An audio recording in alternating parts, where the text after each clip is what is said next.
সংসদ চত্বর এই মুহূর্তে একেবারে উত্তাল পরিস্থিতি। সংসদ চত্বরে রীতিমতো হুলস্থুল কাণ্ড, উত্তাল পরিস্থিতি, বিক্ষোভ চলছে। তৃণমূল সাংসদদের বিক্ষোভ, ডেরেক ওব্রায়েনের নেতৃত্বে বিক্ষোভ, এসআইআর নিয়ে মকরদুয়ারে বিক্ষোভ। এসআইআর ইস্যুতে উত্তাল সংসদ চত্বর, এসআইআর নিয়ে মকরদুয়ারে বিক্ষোভ। তৃণমূল সাংসদদের বিক্ষোভে উত্তাল, ডেরেক ওব্রায়েনের নেতৃত্বে বিক্ষোভ, সেই ছবি দেখাচ্ছি।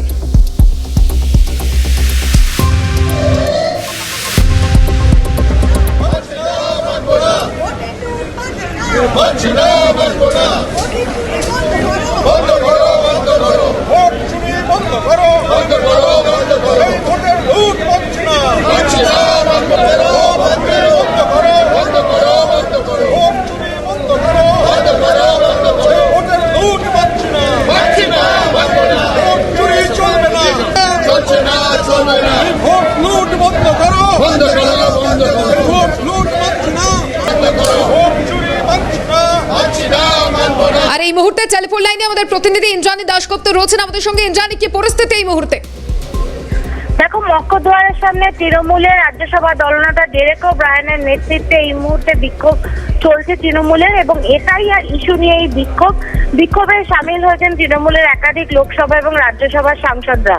এবং তাদের যেটা বক্তব্য, যে এসআইআর যেভাবে বিহারে করা হচ্ছে বা এরপরে বাংলাতেও এসআইআর করার সম্ভাবনা, সেটা নিয়ে বিক্ষোভ দেখাচ্ছেন তারা। তাদের একটাই দাবি, এসআইআর ইস্যু নিয়ে লোকসভা এবং রাজ্যসভায় আলোচনা করা হোক।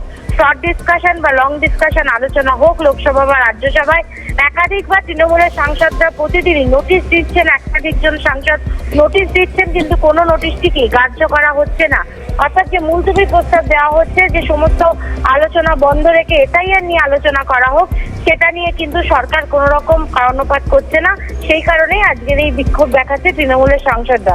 এর আগেও প্রতিদিন ইন্ডিয়া জোট এসআইআর নিয়ে সংসদের মকরদুয়ারের সামনে বিক্ষোভ দেখিয়েছে, কিন্তু আজকে তৃণমূল কংগ্রেস আলাদাভাবে কিন্তু এসআইআর ইস্যু নিয়ে বিক্ষোভ দেখালো সংসদের সামনে।